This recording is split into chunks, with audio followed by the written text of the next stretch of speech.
अस्सलामुअलैकुम स्टूडेंट्स, क्या हाल है। उम्मीद है आप सब खैरियत से होंगे। आज हम स्टार्ट करने जा रहे हैं इलेक्ट्रोकेमिस्ट्री का लेक्चर नंबर 7, जिसके अंदर हम देखेंगे नर्स्ट इक्वेशन क्या होता है। तो पिछले लेक्चर के अंदर हमने इलेक्ट्रोड पोटेंशियल को हल करना सीखा था, लेकिन कौन सी कंडीशन थी?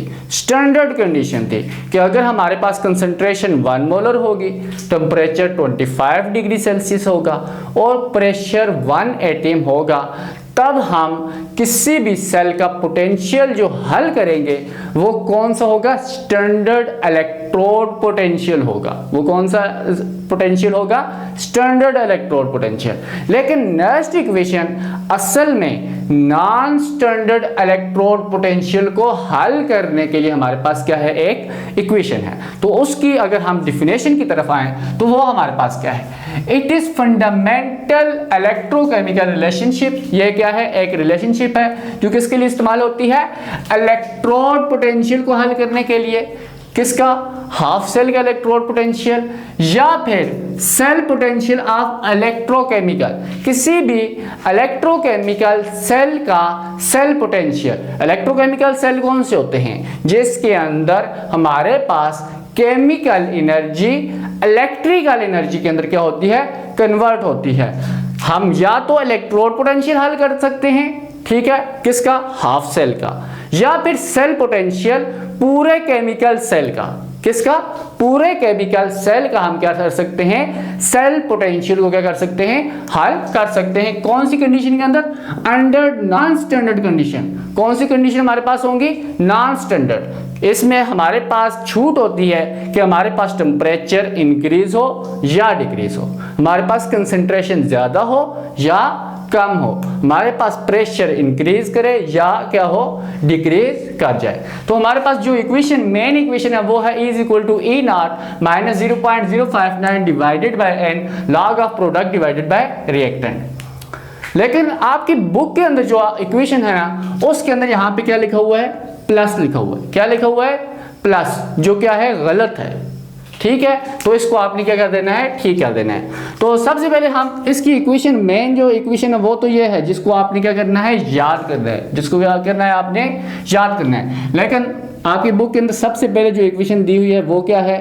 E is equal to E not minus RT। वहां पे प्लस लिखा हुआ है, लेकिन क्या है? असल में क्या है? माइनस है। तो वो क्या है? हमारे पास गलती है। इसी तरह एग्जाम्पल के अंदर भी उन्होंने प्लस ही लिखा हुआ है, तो इसका मतलब है उन्होंने एग्जाम्पल भी क्या की हुई है? गलत फाइंड की हुई है। तो हमारे पास क्या है? RT NF natural log of, यहाँ पे उन्होंने oxidize species divided by reduce species लिखा हुआ है। क्या लिखा हुआ है? Oxidize species divided by reduce species. लेकिन मैं क्या लिखूंगा? Product divided by reactant. इसकी मैं आपको रीजन भी बताऊंगा। प्रोडक्ट डिवाइडेड बाय रिएक्टेंट, ठीक है। ये ब्रैकेट्स किसको जाहिर करती हैं? मोल पर डेसीमीटर क्यूब, जो आपने कैसी की वैल्यू किसी दौर में आपने पढ़ी थी 9th के अंदर या 10 के अंदर। ये वही वाली है जिसके अंदर हमारे पास क्या होता है? बेस को हम पावर के तौर पे क्या करते हैं? यूज करते हैं, लेकिन उसकी आपको जरूरत नहीं पड़ेगी इस सिलेबस के अंदर। तो यहाँ पे हमारे पास क्या है? E की वैल्यू। E क्या है हमारे पास? इलेक्ट्रोड पोटेंशियल है। E हमारे पास क्या है? इलेक्ट्रोड पोटेंशियल, जिसको हमने क्या करना है? हल करना है। E not standard electrode potential. इसका मतलब है कि नेक्स्ट इक्वेशन को भी जब हम हल कर रहे होंगे तब भी हमें क्या चाहिए होगा? स्टैंडर्ड इलेक्ट्रोड पोटेंशियल तो हमें चाहिए होता है। तो उस स्टैंडर्ड इलेक्ट्रोड पोटेंशियल ऑलरेडी आपकी बुक के अंदर काफ़ी सारे एलिमेंट्स के दिए भी हुए हैं, नहीं भी दिए हों तो आप इंटरनेट से क्या कर सकते हैं? देख भी सकते हैं, क्योंकि स्टैंडर्ड कंडीशन के अंदर हर जगह पे, दुनिया के किसी भी कोने के अंदर जब भी आप इलेक्ट्रोड पोटेंशियल हल करोगे या देखोगे तो आपके पास वैल्यू वही आनी होती है। तो इस वजह से ये ऑलरेडी कैलकुलेटेड होते हैं, तो आप क्या कर सकते हैं? बुक से देख सकते हैं। या आगे हमारे पास स्टैंडर्ड इलेक्ट्रोड पोटेंशियल। और हमारे पास होता है गैस कांस्टेंट। क्या होता है हमारे पास? Gas constant. तो इसकी वैल्यू क्या है हमारे पास? 8.314 जूल पर मोल। इसी तरह हमारे पास T आ गया, टेम्परेचर। T हमारे पास क्या है? टेम्परेचर किसके अंदर? हमारे पास केल्विन के अंदर टेम्परेचर। ऐसा नहीं करना कि आपको सेल्सियस के अंदर दिया हो, फॉर एग्जांपल 25 डिग्री सेल्सियस है, आप यहाँ पे वैल्यू 25 पुट कर दो, ऐसा नहीं है। आपने 25 डिग्री सेल्सियस को किस में कन्वर्ट करना है, केल्विन के अंदर, जो क्या है 298 केल्विन होता है। इसी तरह n हमारे पास नंबर ऑफ इलेक्ट्रॉन गेन और लूज इन केमिकल रिएक्शन। किसी भी केमिकल रिएक्शन के अंदर जो भी आपको मिलेगा उसके अंदर कितने नंबर ऑफ इलेक्ट्रॉन गेन हुए, या तो गेन जितने हुए उसकी वैल्यू लिखनी है या लूज हुए हैं। ज्यादातर आपने कोशिश करनी है कि इक्विलिब्रियम के अंदर जो हमारे पास नंबर ऑफ इलेक्ट्रॉन जो गेन होंगे या लूज होंगे उसकी वैल्यू लिखनी है। ऐसा ना हो कि आपके पास जो केमिकल इक्वेशन हो वो बैलेंस ही ना हो, उस टाइम आप देखें कि 3 इलेक्ट्रॉन गेन हो रहे हैं तो उसको आप क्या करते लिख दें, तो ऐसा भी नहीं करना। इसी तरह F जो है हमारे पास क्या है, फैराडे कांस्टेंट। फैराडे कांस्टेंट क्या होता है, हमारे पास charge of 1 mole of electron, charge of 1 mole of electron. Charge की जो यूनिट होती है वो क्या होती है, कूलम होती है। लेकिन हमने 1 मोल ऑफ चार्ज को हम जब करेंगे, एक चार्ज को जब मल्टीप्लाई करेंगे 6.022 मल्टीप्लाई 10 की पावर 23 से, तो हमारे पास जो वैल्यू आती है वो क्या आती है 9.6480 मल्टीप्लाई 10 की पावर 4। इसको आप अप्रोक्सीमेटली हम ले भी सकते हैं, क्या है हमारे पास 96500 कूलम पर मोल। तो इसके बाद हमारे पास क्या है, नेचुरल लॉग। ये क्या है हमारे पास, नेचुरल लॉग। नेचुरल लॉग को अगर जब हम लॉग के अंदर कन्वर्ट, जब भी आपको नेचुरल लॉग मिले तो उसको हमेशा क्या किया जाता है, हल करते वक्त आपने लॉग के अंदर तो कन्वर्ट करना ही होता है। तो नेचुरल लॉग ऑफ x क्या होता है 2.303 लॉग ऑफ x। इसका मतलब है नेचुरल लॉग को जब हम लॉग के अंदर कन्वर्ट करेंगे तो क्या छोड़ जाएगा 2.303 लॉग ऑफ x। तो हमारे पास यहाँ पे क्या है, ऊपर प्रोडक्ट होगा और नीचे क्या होगा, रिएक्टेंट होगा। ठीक हो गया, यहाँ तक समझ आ गई। अगर आपको वीडियो आपको ऐसा लग रहा हो कि बहुत स्लो बोल रहा हूँ तो आपने कोशिश करनी है कि वीडियो को 1.5x पे या 1.7x पे क्या किया करें, देखा करें। ठीक हो गया। तो E0 माइनस, अब नेचुरल लॉग को जब हम लॉग के अंदर कन्वर्ट करेंगे तो क्या आएगा हमारे पास 2.303। तो यहाँ पे क्या लिखें 2.303 RT divided by NF log of. अब log ऑफ 10 किसी जगह पे लिखा होता है, अक्सर कैलकुलेटर के अंदर जो साइंटिफिक कैलकुलेटर होते हैं ना, वहां पे आपको बेस भी देनी पड़ती है। तो वो असल में बेस क्या है हमारे पास 10। जिनके ऊपर नहीं दी होती नीचे बेस, उधर आपके ऑटोमेटिकली लॉग की जो वैल्यू होती है बेस क्या होती है 10 होती है। लेकिन अब जो न्यू कैलकुलेटर आ रहे हैं उनके अंदर क्या है हमारे पास log ऑफ 10 बेस 10 आगे क्या होता है हमारे पास product divided by reactant, product divided by reactant. ठीक हो गया, यहां तक समझ आ गई फार्मूले की। अब नेक्स्ट चीज, आपका जो इस जिस सिलेबस है ना, इसके अंदर जो नर्स्ट इक्वेशन है, जो क्या है नर्स्ट इक्वेशन, वो बहुत ही सिंपल करके आपको पढ़ाई हुई है। सिंपल से मुराद ये है कि आप जो इलेक्ट्रोड पोटेंशियल है ना, वो सिर्फ हाफ सेल का इलेक्ट्रोड पोटेंशियल आपको हल करना बताया हुआ है। ठीक हो गया। आपको पूरा circuit, for example electrode potential of cathode and electrode potential of anode, दोनों को इकट्ठा करके उसका इलेक्ट्रोड पोटेंशियल आपको हल करना नहीं बताया। इसका मतलब cell potential of electrochemical cell आपको हल करना नहीं बताया हुआ। ये आ गई हमारे पास पहली चीज। दूसरी चीज ये है कि आपके पास टेम्परेचर के चेंज होने से जो इलेक्ट्रोड पोटेंशियल पे फर्क पड़ता है, ए की वैल्यू पे क्या होता है फर्क पड़ता है, वो भी आपके सिलेबस के अंदर डिस्कस नहीं है। तो इट्स मीन कि जो टेम्परेचर होगा ना, वो भी क्या हो गया स्टैंडर्ड होगा, वो भी क्या होगा आपके पास स्टैंडर्ड होगा। ठीक हो गया। इट्स मीन कि आपके पास R की वैल्यू ऑलरेडी स्टैंडर्ड है। ठीक हो गया। टेम्परेचर भी आपके पास ऑलरेडी क्या होगा स्टैंडर्ड होगा आपके इस सिलेबस के अंदर।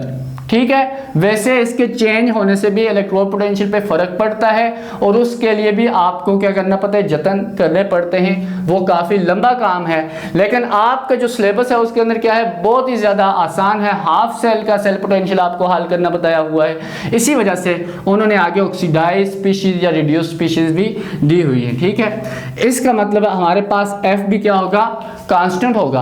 अगर इन तीनों की वैल्यूज को हम क्या कर दें, एड ऑन कर दें, तो हमारे पास क्या आएगा, E is equal to E not minus 2.303। आगे R की हमारे पास वैल्यू क्या है, ऑलरेडी कांस्टेंट है 8.314 जॉल वगैरह हम अभी नहीं लिख रहे।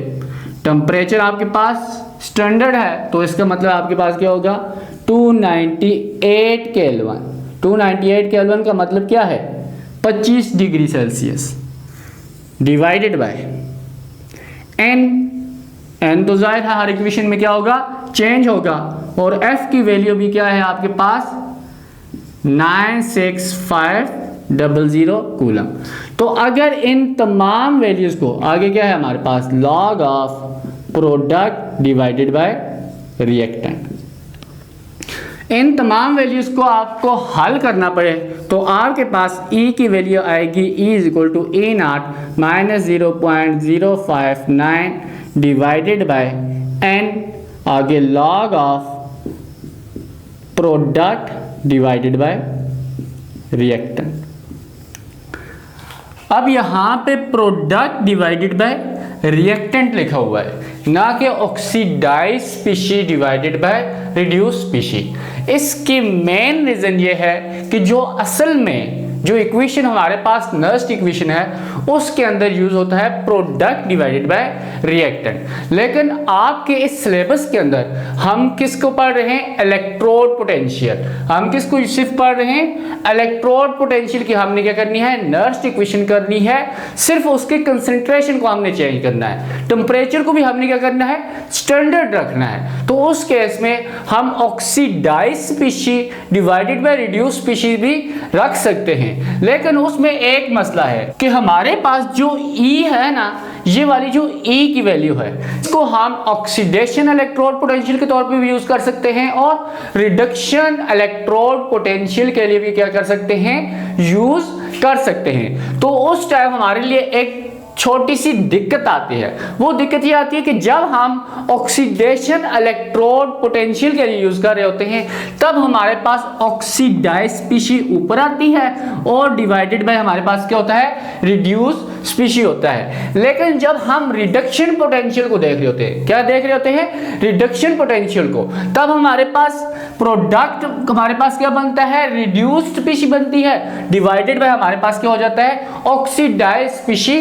हो जाता है। तो ये चीज बुक के अंदर मेंशन तो नहीं है, बुक के अंदर डायरेक्टली सिर्फ लिखा हुआ oxidized species divided by reduced species. लेकिन न्यूमेरिकल प्रॉब्लम या इन चीज़ों के अंदर जो होता है हमारे पास अक्सर ऐसा हो जाता है, जो आपकी बुक के अंदर है भी, कि हमारे पास रिड्यूस स्पीशी ऊपर आ जाती है प्रोडक्ट के तौर पे और ऑक्सीडाइज स्पीशी क्या हो जाती है, नीचे डिनोमिनेटर में आ जाती है। तो इस वजह से बेहतर यही है और अच्छी इक्वेशन भी यही बनती है कि आप क्या करो, प्रोडक्ट डिवाइडेड बाय रिएक्टेंट को ही यूज करो। अब हम चलते हैं किसकी तरफ, इलेक्ट्रोड पोटेंशियल एंड कंसंट्रेशन। मतलब कि कंसंट्रेशन के चेंज होने से हमारे पास इलेक्ट्रोड पोटेंशियल पे क्या फर्क पड़ता है, और उसी के हम क्या करते हैं, एक्सरसाइज को भी हल करते हैं और कंसेप्ट असेसमेंट को भी हल करते हैं।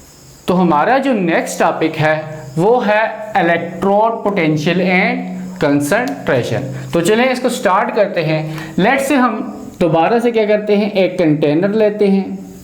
क्या लेते हैं हम, एक कंटेनर लेते हैं।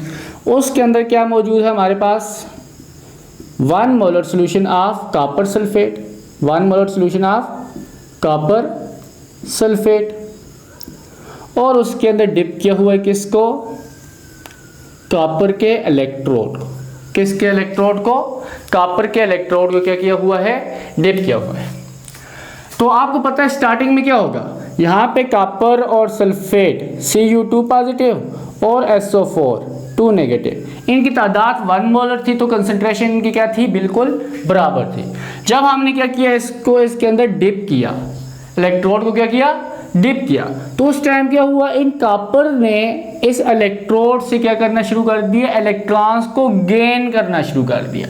क्या करना शुरू कर दिया, गेन करके क्या होना शुरू हो गए, ये न्यूट्रल फॉर्म में जाने लग गए, जिसके नतीजे में जब इनसे इलेक्ट्रॉन लिया तो यहाँ पे कौन सा चार्ज आ गया, पॉजिटिव चार्ज। और जब ये न्यूट्रल Cu2 पॉजिटिव से न्यूट्रल फॉर्म के अंदर चले गए तो इस सॉल्यूशन के अंदर कौन सा चार्ज आ गया, नेगेटिव चार्ज। तो हमारे पास रिएक्शन किस किस्म का हुआ, कॉपर ने क्या किया, 2 इलेक्ट्रॉन्स को लिया जिसकी वजह से कॉपर न्यूट्रल फॉर्म के अंदर चला गया। अब 2 इलेक्ट्रॉन्स तो इलेक्ट्रोड से लिए, जब इलेक्ट्रोड से 2 इलेक्ट्रॉन लिए तो वहां पे कौन सा चार्ज आ गया, पॉजिटिव। अब यहाँ पे पॉजिटिव चार्ज है और सॉल्यूशन के अंदर क्या है, नेगेटिव चार्ज। सॉल्यूशन के अंदर क्या है, नेगेटिव, जिसकी वजह से क्या हुआ, सेल पोटेंशियल क्रिएट हुआ। अब वो सेल पोटेंशियल, अब हमारे पास क्या स्टैंडर्ड कंडीशन है जिसके अंदर हमारे पास टेम्परेचर 25 डिग्री सेल्सियस है और कंसंट्रेशन क्या है, 1 मोलर। तो उस टाइम पे हमारे पास इलेक्ट्रोड पोटेंशियल क्या था, स्टैंडर्ड इलेक्ट्रोड पोटेंशियल क्या है हमारे पास, कॉपर का उस टाइम क्या होगा, 0.34 वोल्ट होगा।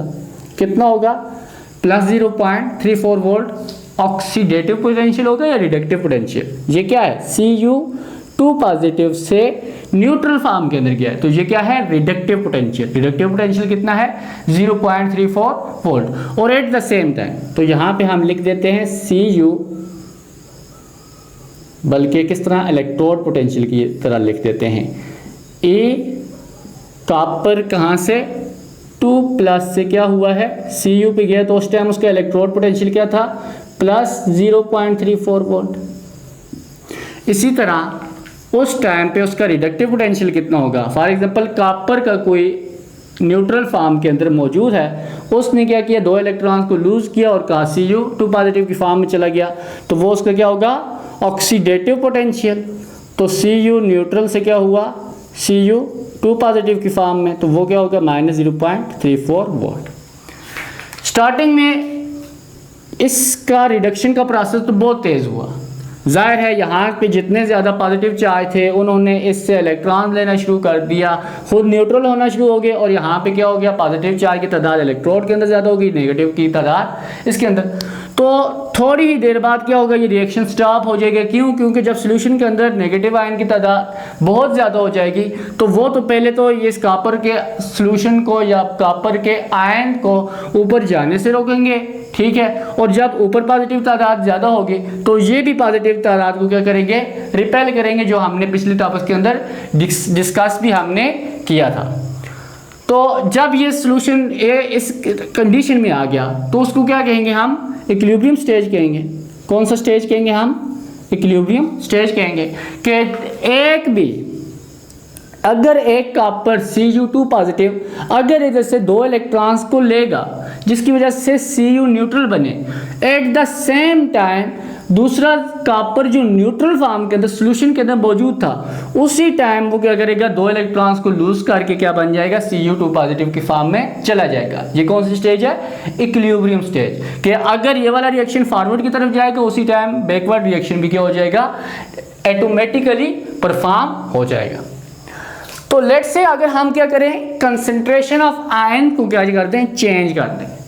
क्या कर दें, हम कॉपर Cu2 पॉजिटिव की तादाद को हम क्या कर दें, चेंज कर दें। किस तरह चेंज करें, लेट्स से हमारे पास 1 मोल सॉल्यूशन के अंदर क्या थे, कुछ स्पेसिफिक अमाउंट ऑफ कॉपर के आयन मौजूद थे। स्पेसिफिक का मतलब कोई कितनी भी तादाद हो सकती है, ठीक है। तो जब हमने क्या किया, उसके अंदर वाटर को ऐड कर दिया। लेट्स से हमने 1 मोल पर डेसीमीटर क्यूब वाटर और उसके अंदर क्या कर दिया, ऐड कर दिया। अब वो स्पेसिफिक तादाद कॉपर के आयन की उस सॉल्यूशन के अंदर जितनी थी वो तो चेंज नहीं हुई, वो तो उतनी ही रही, लेकिन सॉल्यूशन 1 मोल पर डेसीमीटर क्यूब से क्या हो गया, 2 मोल पर डेसीमीटर। तो इससे क्या हुआ, हमारे पास इस आयन की तादाद क्या होगी, कम होगी। जितनी पहले 1 मोल पर डेसीमीटर क्यूब के अंदर थी अब क्या होगी, 2 मोल पर डेसीमीटर क्यूब के अंदर वो तादाद क्या हो गई, चली गई है, तो इस Cu2 पॉजिटिव की तादाद क्या हुई, उस हिसाब से डिक्रीज हुई है। तो इस स्टेज पे हमने क्या किया, हमने इक्विलिब्रियम को छेड़ा ना। यहाँ पे ये क्या था, एक किस्म का इक्विलिब्रियम स्टेब्लिश हुआ था। क्या हुआ था, स्टेब्लिश। अब यहाँ से कोई एक भी अगर Cu2 पॉजिटिव यहाँ पे जा रहा था, at the same time Cu neutral दोबारा वापस Cu2 पॉजिटिव के अंदर क्या हो रहा था, कन्वर्ट हो रहा था। लेकिन जब हमने वाटर को ऐड किया सोल्यूशन के अंदर, तो उसी टाइम क्या हो गया, उसका इक्विलिब्रियम हमने चेंज कर दिया। जब हमने इक्विलिब्रियम चेंज कर दिया, आपने फर्स्ट ईयर में पढ़ा है ली-चैटलर्स प्रिंसिपल। इसके अंदर हमने क्या पढ़ा था कि जब भी किसी भी इक्विलिब्रियम को छेड़ा जाए या फिर उसको चेंज किया जाए, तो वो इक्विलिब्रियम उस तरफ शिफ्ट होता है ताकि उसका जो चेंज है, उस पे जो चेंज का जो इफेक्ट हुआ है वो कम से कम हो। तो यहाँ पे क्या होगा, यहाँ पे कॉपर के आयंस की तादाद क्या हो गई है, डिक्रीज हो गई है। कॉपर के आयन की तादाद क्या हुई, डिक्रीज। इट्स मीन कि ये कॉपर जो न्यूट्रल फॉर्म के अंदर था, जो क्या था, न्यूट्रल फॉर्म के अंदर था, वो क्या करेगा, इस चेंज को कम से कम करने के लिए क्या करेगा, इस तरफ वाला प्रोसेस क्या हो जाएगा, इंक्रीज हो जाएगा। इस तरफ वाला प्रोसेस क्या हो जाएगा, बैकवर्ड डायरेक्शन क्या हो जाएगा, इंक्रीज। कि कॉपर न्यूट्रल फॉर्म से 2 इलेक्ट्रॉन्स को क्या करेगा, दोबारा से लूज करेगा और Cu2 पॉजिटिव बन जाएगा। जिससे क्या होगा, दोबारा से इन आयंस की तादाद क्या हो जाएगी, दोबारा से इंक्रीज हो जाएगी। तो ये हमने प्रिंसिपल फर्स्ट ईयर के अंदर पढ़ा भी था। तो इससे हमें एक चीज का अंदाजा तो हुआ कि हमारे पास E0 की वैल्यू भी चेंज होगी। जाहिर है जब इक्विलिब्रियम चेंज हुआ तो वैल्यू भी चेंज हुई। अब यहाँ से कॉपर का जो न्यूट्रल फॉर्म के अंदर जो कॉपर था वो Cu2 पॉजिटिव की तरफ चला गया, तो इट्स मीन यहाँ से सोल्यूशन से दोबारा से इलेक्ट्रॉन इसकी तरफ आए, तो यहाँ पे फिर पोटेंशियल डिफरेंस क्या हो गया, कम होना शुरू हो गया। जब पोटेंशियल डिफरेंस कम हुआ तो हमारे पास E0 की या E की वैल्यू क्या हुई, दोबारा से क्या होगी, डिक्रीज कर दी। जब E की वैल्यू हमारे पास क्या होगी, या सेल पोटेंशियल की वैल्यू डिक्रीज की, तो इससे हमें इस चीज का अंदाजा हुआ कि जो E की जो वैल्यू होती है ना, या फिर इलेक्ट्रोड पोटेंशियल जो होता है, जो इलेक्ट्रोड पोटेंशियल होता है, वो असल में इक्विलिब्रियम स्टेज बता रहा होता है कि हमारे पास रिएक्शन किस टाइम पे जाके इक्विलिब्रियम प्रोसीड करेगा या किस टाइम पे वो इक्विलिब्रियम को गेन करेगा। तो अब यहाँ पे क्या हुआ, इक्विलिब्रियम चेंज हुआ, E की वैल्यू हमारे पास दोबारा से चेंज हुई। जब दोबारा इक्विलिब्रियम हमारे पास आ गया, तब हमारे पास दोबारा से एक नई E की वैल्यू आ जाएगी। तो न्यू E की वैल्यू हमें बताती है कि जो E है वो असल में क्या है, इक्विलिब्रियम को ही बताता है। रिप्रेजेंट किसको कर रहा होता है, इक्विलिब्रियम ही को रिप्रेजेंट कर रहा होता है। तो अगर हमारे पास कॉपर की कंसंट्रेशन इंक्रीज होगी या कॉपर आयंस की कंसंट्रेशन क्या होगी, इंक्रीज होगी, तो ये रिएक्शन ज्यादा से ज्यादा फॉरवर्ड डायरेक्शन में जाएगा। क्या होगा, फॉरवर्ड डायरेक्शन में जाएगा। और क्या होगा, हमारे पास ज्यादा से ज्यादा कॉपर के आयन इलेक्ट्रॉन्स को गेन करेंगे। इलेक्ट्रॉन्स को जितना ज़्यादा गेन करेंगे उतने ही ज़्यादा सॉल्यूशन और इलेक्ट्रोड के दरमियान में सेल पोटेंशियल इंक्रीज होगा। जितना ज़्यादा सेल पोटेंशियल इंक्रीज होगा उतना ही ज़्यादा हमें क्या होगा, इलेक्ट्रोड पोटेंशियल मिलेगा। ए की हमें क्या होगी, वैल्यू मिलेगी। जितना हमारे पास Cu2 पॉजिटिव या किसी भी आयन की कंसंट्रेशन डिक्रीज करेगी उतने ही कम चांसेस होंगे इलेक्ट्रॉन उस कॉपर के आयन को इलेक्ट्रोड तक पहुंचने के, या वो कम से कम इलेक्ट्रॉन को गेन करेगा अपनी तरफ, जिसकी वजह से पोटेंशियल डिफरेंस कम होगा। जब पोटेंशियल डिफरेंस कम होगा तो हमारे पास E की वैल्यू क्या होगी, डिक्रीज होगी। तो ये था हमारे पास इलेक्ट्रोड पोटेंशियल एंड कंसंट्रेशन। अब हम करते हैं सॉल्व किसको, न्यूमेरिकल को, जो हमारे पास नस्ट इक्वेशन के जरिए क्या करना है, जिसको हमने सॉल्व करना है। तो अब हम चलते हैं एग्जाम्पल की तरफ, जिसके अंदर क्या कहा गया है, the electrode potential, standard electrode potential of copper system is 0.34 volt. What is the electrode potential of solution containing 0.5 molar copper ion. तो उसमें कहा गया है कि हमारे पास जो स्टैंडर्ड इलेक्ट्रोड पोटेंशियल है ना, गिवन डेटा के अंदर अगर हम जाएं तो स्टैंडर्ड इलेक्ट्रोड पोटेंशियल जो कॉपर का है, कॉपर का कौन सा standard electrode potential, E not of Cu2 positive से Cu गया हुआ है, Cu2 पॉजिटिव से Cu, इट्स मीन कि ये कौन सा पोटेंशियल है, electrode potential, reductive electrode potential है। वो क्या दिया हुआ है, प्लस 0.34 वोल्ट। ठीक हो गया। और उन्होंने कहा है कि इलेक्ट्रोड पोटेंशियल को हमने क्या करना है, हल करना है, फाइंड करना है अगर उसके अंदर सोल्यूशन कितना हो, 0.5 mole of copper sulphate, copper 2 positive क्या हो, आयंस मौजूद हो। तो कंसंट्रेशन ऑफ Cu2 पॉजिटिव क्या है, 0.5 मोलर, क्या है 0.5 मोलर। और हमने फाइंड क्या करना है, E की वैल्यू क्या करना है, फाइंड करना है। तो चलें अब हम सॉल्यूशन की तरफ अगर आए तो अब हमारे पास यहाँ पे दो ऑप्शन हैं, या तो हम ऑक्सीडेटिव पोटेंशियल को हल करें या फिर हम क्या करें, रिडक्टिव पोटेंशियल को हल करें। तो हमें पता है IUPAC क्या करता है, ज़्यादा बहाव किसको देता है, रिडक्टिव पोटेंशियल को करता है। तो हम क्या करते हैं, रिडक्टिव पोटेंशियल को हल करते हैं। तो हमारे पास रिडक्टिव पोटेंशियल, सबसे पहले हाफ सेल का रिडक्टिव पोटेंशियल ड्रा कर लेते हैं। हमारे पास क्या है, Cu2 पॉजिटिव से कहाँ पे गया है, Cu में गया है। इसका मतलब है उसने क्या किया होगा, 2 इलेक्ट्रॉन्स को गेन किया होगा, जिसके नतीजे में ये क्या हुआ होगा, कॉपर न्यूट्रल फॉर्म में आया होगा। ठीक हो गया। तो ये उसकी क्या है, जर्नल इक्वेशन हाफ सेल की। तो अब चलो चलते हैं हम किसकी तरफ, इलेक्ट्रोड पोटेंशियल की तरफ। E is equal to E0 minus 0.059 divided by n log of product divided by reactant, product divided by reactant. अब यहाँ पे कंसंट्रेशन ऑफ Cu2 पॉजिटिव हमारे पास क्या है, मौजूद है, वो कितनी है, 0.5 मोलर। कितनी है, 0.5 मोलर। ठीक हो गया। हमारे पास n की वैल्यू भी मौजूद है। n हमारे पास क्या था, the number of electron lose और गेन। यहाँ पे क्या हुआ है, 2 इलेक्ट्रॉन गेन हुए हैं। ठीक है। तो ये क्या है, हमारे पास n की वैल्यू मौजूद है, जो क्या है हमारे पास 2। ठीक हो गया। अब यहाँ पे कॉपर क्या है, सॉलिड फॉर्म के अंदर मौजूद है।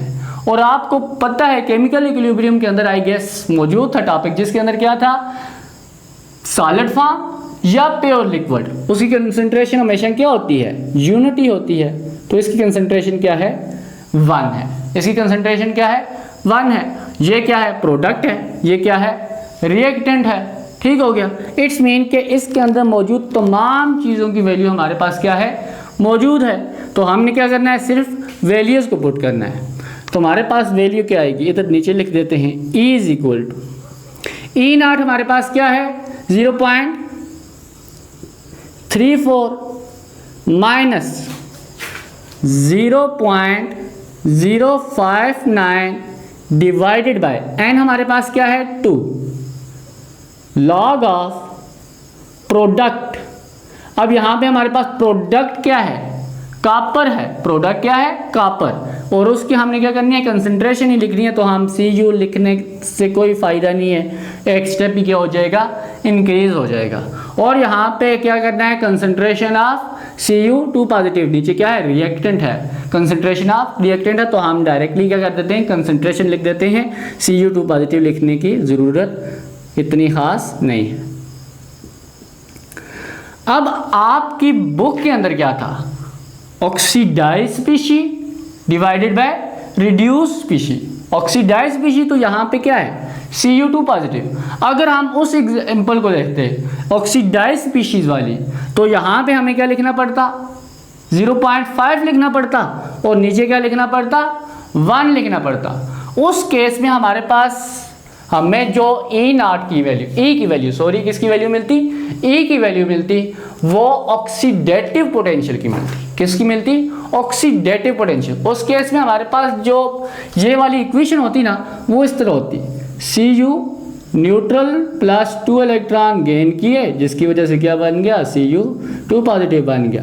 उस केस में हमारे पास ये ऑक्सीडाइज स्पीशी होती और ये क्या होती, रिड्यूस्ड स्पीशी होती। ये कौन सी होती, रिड्यूस्ड स्पीशी। तो इसी वजह से मैंने क्या किया है, रिडक्टिव पोटेंशियल यूज कर रहा हूँ, क्योंकि हमारे पास प्रोडक्ट डिवाइडेड बाय रिएक्टेंट, हमारे पास रिडक्टिव पोटेंशियल को ही IUPAC ज़्यादा भाव देता है, तो उसी को हम क्या करते हैं, यूज़ कर लें। अगर इसको यूज़ करते तो हमारे पास ऑक्सीडेटिव पोटेंशियल की वैल्यू आ जाती, तो उसको उल्ट कर देते तो हमारे पास क्या हो जाता है, रिडक्टिव पोटेंशियल की वैल्यू आ जाती। ठीक है, तो दोनों हमारे पास क्या है, ठीक है। लेकिन बुक के अंदर यहाँ पे माइनस की बजाय क्या लिखा हुआ है, प्लस लिखा हुआ है, जो मेन गलती वही है। ठीक हो गया। अब नेक्स्ट हम क्या करेंगे, वैल्यूज़ को हमने क्या करना है, ऐड ऑन करना है। आगे कैलकुलेटर का इस्तेमाल करें तो इधर से आगे क्या है, आसानी है, तो मैं भी क्या कर लेता हूँ, कैलकुलेटर को यूज़ कर लेता हूँ। तो अब सबसे पहले हम क्या करते हैं, 0.34 यहाँ पे तो 0.34 ही आएगा, minus 0.059 divided by 2, 0.059 divided by 2 हमारे पास आता है 0.0295, 0.0295। आगे क्या है, लॉग है 1 डिवाइडेड बाय 0.5 कर लेते हैं। कैलकुलेटर अपने पास हो तो फिर डायरेक्टली लॉग की प्रॉपर्टीज़ करने की ज़रूरत नहीं है और वो ना ही बताने का टाइम है। तो हमारे पास यहाँ पे क्या आएगा, 2 आ जाएगा, यहाँ पे क्या आ जाएगा, 2 आ जाएगा। E इज इक्वल टू, अब log ऑफ 2 किसके इक्वल होता है, log ऑफ 2, तो log हमारे पास किधर गया, कैलकुलेटर के अंदर गायब ही हो गया log, ये है log ऑफ, सबसे पहले बेस 10 किया और 2, log ऑफ 2 हमारे पास होता है 0. सबसे पहले पीछे तो इसी तरीके से लिख लेते हैं, 0.34 माइनस 0.0295, log ऑफ 2 हमारे पास है 0.3010 लिखने की ज़रूरत नहीं है, 3 डिजिट काफ़ी है हमारे पास। अब यहाँ पे कर लेते हैं, सबसे पहले क्या करना है, मल्टीप्लाई करना है, फिर माइनस करना है। आपको इतना तो बदमाश रूल तो आता ही होगा। सबसे पहले क्या करेंगे, 0.0295 को मल्टीप्लाई करेंगे 0.301, जिसके नतीजे में हमारे पास क्या होगा, ई की वैल्यू हमारे पास क्या आएगी, E is equal to 0.34 minus 0.0088, आगे 7 भी है, बहुत सारी रकमें। तो अब इन दोनों को क्या करते हैं, आपस में माइनस करते हैं, तो हमारे पास आएगा 0.34 माइनस 0.0088, तो ये आती है हमारे पास रकम 0.3312। इसको आपने वैसे चेक भी कर लेना है कि आया यही वाली रकम आती है या नहीं आती, तो क्योंकि ये जल्दी में किया गया है, कैलकुलेटर के ऊपर गलती की गुंजाइश भी है, हमारे अंदर गलती की गुंजाइश है, कैलकुलेटर के अंदर तो नहीं है। तो आपकी जो नेक्स्ट इक्वेशन है ना, वो बस इतनी सी है। क्या है, आपने क्या करना है, डायरेक्टली इलेक्ट्रोड पोटेंशियल का सिर्फ आपने क्या करना है, जनरल रिएक्शन लिखना है, आपको कंसंट्रेशन मालूम होगी। दूसरी most of the time solid के अंदर होती है, अगर वो आयन की फॉर्म में हुई तो उसकी कंसंट्रेशन भी आपको दी हुई होगी। ई नॉट की वैल्यू हमेशा आपको क्वेश्चन के अंदर दी होती है। वैसे कॉपर और जिंक और हाइड्रोजन और कुछ की कंसंट्रेशन आपको वैसे आनी चाहिए ई नॉट की वैल्यू, लेकिन मोस्ट ऑफ द टाइम क्या होता है, दिया होता है। तो ई हमने क्या करना है, नेक्स्ट इक्वेशन को फाइंड करना है। टेम्परेचर भी आपके पास क्या होता है, स्पेसिफिक 25 डिग्री सेल्सियस ही होता है। तो ये बिल्कुल आसान सी नेक्स्ट इक्वेशन है आप लोगों की। तो चलें अब हम क्या करते हैं, कंसेप्ट असेसमेंट की तरफ। तो कंसेप्ट असेसमेंट 2.8 के अंदर electrode potential Fe3 positive to Fe2 positive की स्टैंडर्ड इलेक्ट्रोड पोटेंशियल दी हुई है 0.07777 वोल्ट। इसी तरह उन्होंने कहा है कि इलेक्ट्रोड पोटेंशियल को हमने फाइंड करना है अगर सिस्टम के अंदर 1 मोल ऑफ Fe3 पॉजिटिव मौजूद हो और 0.2 मोल किसके मौजूद हो, Fe2 पॉजिटिव के। तो हमारे पास गिवन डेटा क्या है, गिवन डेटा। तो सबसे पहले उन्होंने क्या दिया हुआ है, ई नॉट दिए हुए किसका, Fe3 पॉजिटिव से Fe2 पॉजिटिव, ये क्या है +3 से 2 की तरफ डिक्रीज इन ऑक्सीडेशन स्टेट, वो क्या कहलाता है रिडक्टिव पोटेंशियल। तो ये क्या हुआ स्टैंडर्ड रिडक्टिव पोटेंशियल कितना है 0.077 वोल्ट। ठीक हो गया। इसके बाद हमने फाइंड करना है ई नॉट। हमने क्या फाइंड करना है ई नॉट फाइंड नहीं करना, ई फाइंड करना है। ये हम तक है कि हमने ऑक्सीडेटिव पोटेंशियल को फाइंड करना है या फिर रिडक्टिव पोटेंशियल को फाइंड करना है। इसके बाद उन्होंने system containing 1 mole of Fe3 positive, तो कंसंट्रेशन ऑफ Fe3 पॉजिटिव कितनी है 1 मोल पर डेसीमीटर क्यूब, मोल पर डेसीमीटर क्यूब। इसी तरह कंसंट्रेशन ऑफ Fe2 पॉजिटिव दी हुई है कितनी 0.2 मोल पर डेसीमीटर क्यूब। तो हम क्या करेंगे रिडक्टिव पोटेंशियल को फाइंड करेंगे। Reductive potential is equal to this. हम क्या करेंगे रिडक्टिव पोटेंशियल को फाइंड करेंगे, ऑक्सीडेटिव पोटेंशियल उसका क्या हो जाएगा उल्ट हो जाएगा। तो ऑक्सीडेटिव पोटेंशियल आपने खुद उसका उल्ट लिख देना है। ठीक हो गया। तो हमारे पास जनरल इक्वेशन, सबसे पहले हमने क्या करना है इक्वेशन को बनाना है। जो हमने ऑक्सीडेटिव पोटेंशियल करना है बनाना है या रिडक्टिव पोटेंशियल, जो भी करना है हमने सबसे पहले इक्वेशन। तो यहाँ पे क्या हुआ हमारे पास सबसे पहले Fe3 पॉजिटिव ने क्या किया, एक इलेक्ट्रॉन को क्या किया होगा गेन किया होगा, 1 इलेक्ट्रॉन को क्या किया होगा गेन किया होगा, जिसके नतीजे में क्या हुआ होगा Fe2 पॉजिटिव बना होगा। ठीक हो गया। अब यहाँ पे इसकी कंसंट्रेशन हमारे पास मौजूद है कितनी है हमारे पास 1 मोल। इसकी कंसंट्रेशन हमारे पास कितनी है 1 मोल। यहाँ पे N की वैल्यू कितनी है 1 और यहाँ पे Fe2 पॉजिटिव की वैल्यू कितनी है 0.2 मोल। कितनी है हमारे पास 0.2 मोल। सारी चीज़ें मौजूद हैं। अब हमने क्या करनी है सिर्फ उस इक्वेशन के अंदर डालनी है। E is equal to E not minus 0.059, अक्सर जगह पे 0.060 भी लिखा होता है राउंड ऑफ करके, divided by n log base 10 product divided by reactant. हमने क्या करना है सिर्फ वैल्यूज को ऐड करना है, बिल्कुल सिंपल है, वही तरीका हम अपनाएंगे। E is equal to E not हमारे पास क्या है 0.077 माइनस 0.059 अपनी जगह पे उसी तरीके से 0.059 डिवाइडेड बाय n हमारे पास क्या है यहाँ पे 1 है, हम यहाँ पे 1 लिख देंगे। लॉग ऑफ हमारे पास प्रोडक्ट क्या है, प्रोडक्ट ये है, इसकी कंसंट्रेशन क्या है कंसंट्रेशन ऑफ प्रोडक्ट है ये।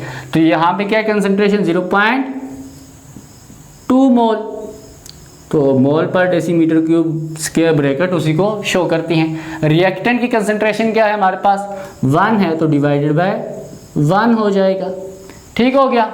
अब हम यहाँ पे लिखते हैं, नीचे पता ही नज़र आया भी है या नहीं है, आ रहा है नज़र या नहीं। E is equal to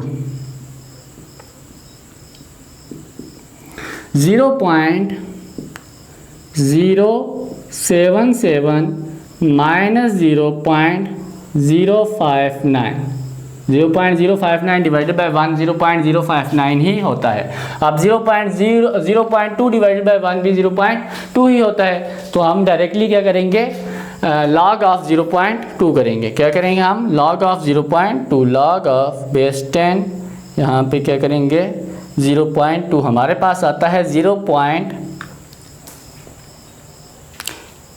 minus 0.698। यहाँ पे हमारे पास क्या आएगा माइनस 0.698 9 है तो 699 कर देते हैं, राउंड ऑफ कर देते हैं 699। अब हम क्या करते हैं E इज इक्वल टू हमारे पास क्या होगा 0.077 माइनस माइनस प्लस हो गया। अब 0.059 को मल्टीप्लाई किससे करते हैं, 0.059 को मल्टीप्लाई करते हैं 0.699, तो ये आएगा हमारे पास कितना 0.0412। अब इसको ऐड करते हैं किसके साथ 0.077 पॉइंट के बाद तमाम रकमें क्या होती हैं, उनको अलग अलग बोला जाता है। तो हमारे पास आएगा 0.1182 वोल्ट। ये क्या है हमारे पास रिडक्टिव पोटेंशियल है। अगर आपने ऑक्सीडेटिव पोटेंशियल लिखना हो तो वो क्या हो जाएगा E इज इक्वल टू -0.118। तो यहाँ पे आंसर जो लिखा हुआ है 0.811 है और यहाँ पे मेरे पास आया है 0.118, तो ये तो मसला हो गया है बच्चों। ये वाला जो आंसर है ना ये बिल्कुल ठीक है।